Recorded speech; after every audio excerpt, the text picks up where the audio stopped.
Welcome back to the Movie Man. Today I will show you a 2013 history drama film, 12 Years a Slave. Spoilers ahead. Watch out, and take care. The movie begins with a man named Solomon. He is a great violinist and famous enough to live a good life in Saratoga Springs, New York. He lived freely despite being a black American amid slavery. One day Solomon's friend introduced him to two magicians. They offered him a gig in Washington for 2 weeks with a reasonable salary.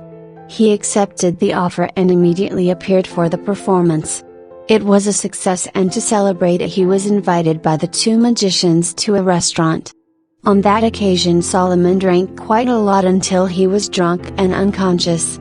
The next day Solomon woke up and was shocked because his hands were tied and he was in a place like a prison. Shortly after, two people from before came to Solomon.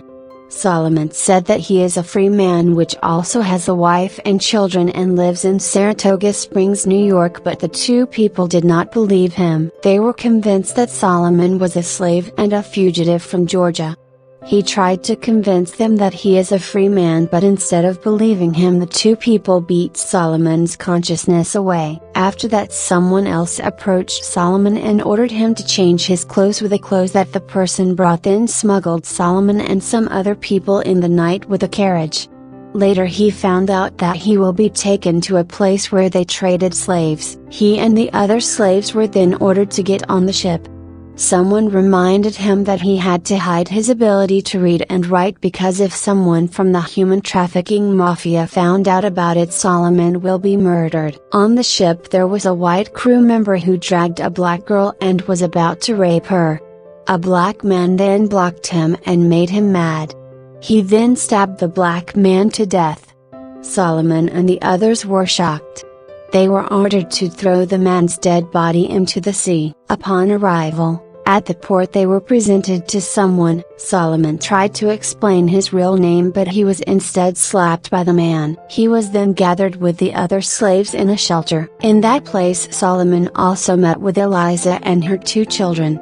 They were told to clean themselves and get ready. After everything they were then displayed to be traded in the slave trade. A man named Ford who wanted to buy slaves came, and after screening all the slaves he decided to bring Solomon and Eliza along. Sadly Eliza had to part with her children. Being a slave they both did not have the power to fight against him and were forced to obey. Solomon, who then changed his name to Platt, and Eliza were taken to Mr. Ford's house. Eliza kept crying because she was separated from her two children. It made Platt uncomfortable. He got angry while advising her. Her crying over her children made her master uncomfortable. She was then taken somewhere and has never been seen since Platt started working in Mr. Ford's place. Being a new guy, he often gets scolded by Ty Beats, the head worker in that place. Ty Beats didn't want anyone better than him and hate seeing someone stand out. Mr. Ford and some slaves went to the forest to cut down wood, but he was confused about how to efficiently brought all the wood, whether by land or the river.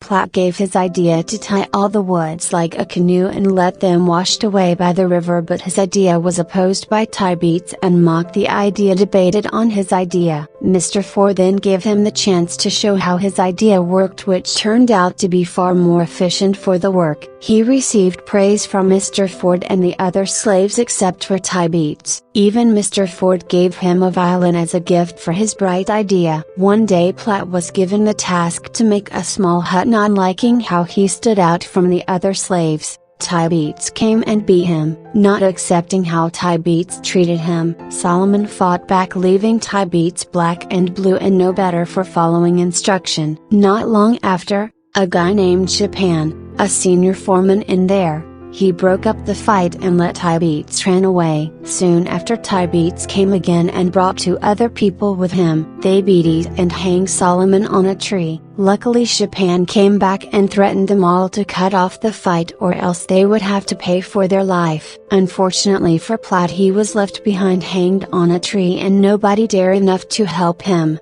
They were afraid of getting punished. He kept his foot on the ground to lift his body, preventing him from getting hanged to death. In the afternoon, Mr. Ford, who was just returned, immediately saved Platt and brought him home. Mr. Ford said that this place was not safe for him. Tie beats might kill him sooner or later if he stayed. He said he would move Solomon to a place that belonged to someone named Mr. Epps to save his life and to pay back his debt to that person. Mr. Epps was known for his cruelty to all his slaves. He did not hesitate to whip his slaves if they make a mistake. There Platt and the other slaves were assigned to a cotton plantation. In that place there was this female slave called Patsy.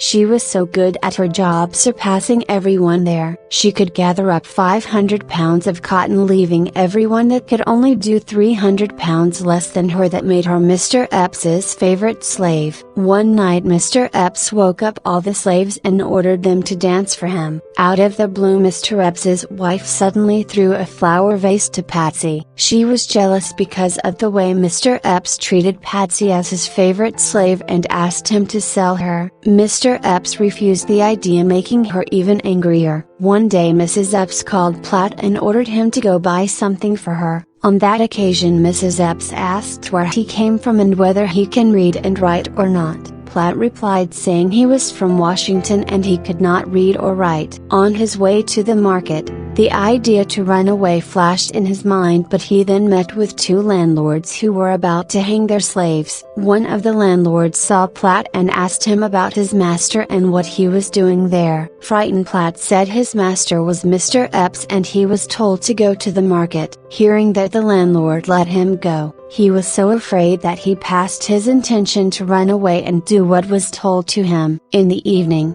Mr. Epps slinked into Patsy's room and raped her. Patsy could not do anything to resist him and was left alone after he was satisfied. The next day Mrs. Epps ordered Platt to go shopping again. Platt clicked to see the roll of paper that Mrs. Epps had left to deliver to someone. Platt then stole one sheet of paper and tucked it in his sleeve in the hope that the paper would be useful in the future. In the evening, the slaves were ordered to dance again. Even Mrs. Epps handed over some food to all slaves except for Patsy. She did this to provoke Mr. Epps, but to no avail. Her plan failed. Frustrated, she then injured Patsy. All the bad things that happened to Patsy, how Mr. Epps injured her, her worrisome job at the plantation and sexual assaults made her lose her hope in life. She asked Platt to kill her because she felt her life was useless after all. Sometime later, the cotton fields that Mr. Epps was proud of were invaded by pests. This caused Mr. Epps to rent his slaves to Judge Turner. Before letting his slaves go, Mr. Epps told them not to tell Judge Turner about his behavior. At Judge Turner's place, the slaves were assigned the job at the sugarcane plantation. They were better there because Judge Turner turned out to be a good landlord to his slaves. There Platt also got praise from his master for his agile performance. One day Judge Turner found out that Platt was proficient in playing the violin, so when a friend of his was looking for a violinist to enliven a party, Judge Turner offered the job to Platt, plus he could even keep his wages from the job. Platt gladly accepted the job, but before going to the party he took the time to carve his wife's and children's names on the violin as his expression of longing. The pest outbreak in the cotton fields is finally over. This required the slaves to return to Mr. Epps's place. There a new slave named Armsby, a white man who was forced to become a slave, was seen. He used to be a foreman. One night Platt visited Armsby in his room.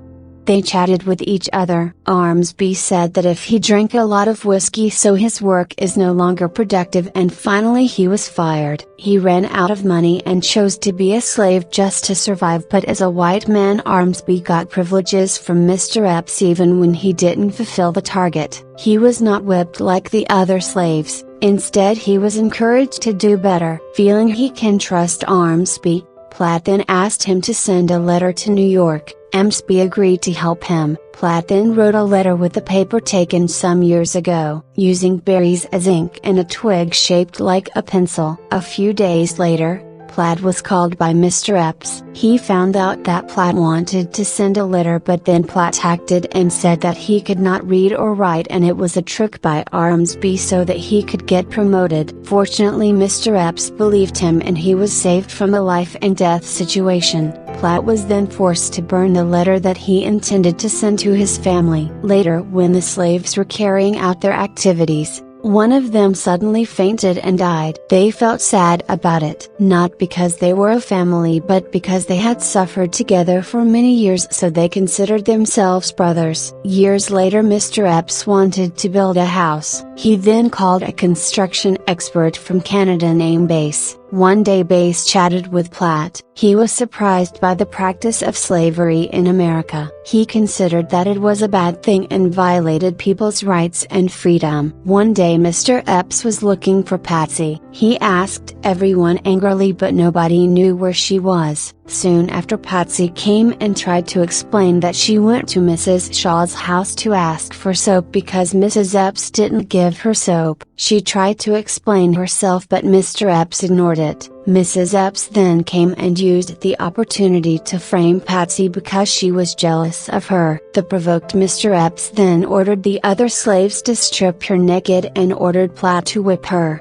Platt pitied Patsy and so he tried to whip weakly. Mr. Epps saw that and threatened him with a gun to whip harder. The punishment was not done yet. Mr. Epps started whipping her violently, almost causing her to lose her life. Looking at how seriously injured Patsy was, Platt felt the guilt in him and destroyed the violin he got from Mr. Ford to vent his guilt. Sometime after the incident, Platt met Bass and told him that he was named Solomon and was an independent man who came from New York. Listening to this, Bass was shocked, and then Platt asked Bass for help to write and send a letter to his friend named Parker about him, his condition and where he was. Bass contemplated because it might threaten his life, but after thinking about it he then decided to help Platt. A few years later, a sheriff suddenly visited when Platt was working in the field. The sheriff asked who was the person who came with him, and Platt confidently said that it was his old friend Parker. The sheriff also asked him about his real name and his family. After all the questions were answered,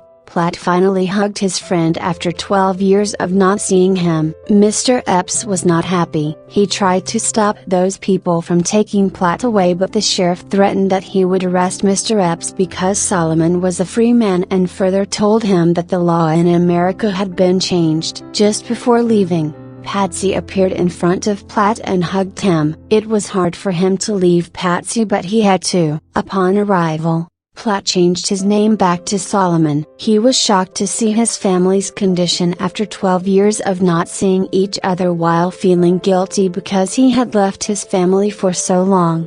He looked at a strange face in front of him, and his already grown-up daughter said that it was her husband. She also said that she had given birth to a child named just like her father Solomon. In the end, it was discovered that Solomon was one of the victims of the human trafficking syndicate. Solomon certainly did not stay silent. He then took the traffickers to court. However, because of the racial discrimination in America, his efforts to prosecute the trafficker failed just because they were whites. The court then released the traffickers, but that didn't make him give up to fight against the discrimination. He then wrote a book containing 12 years of experience of being enslaved and became an activist in the movement to abolish slavery in America.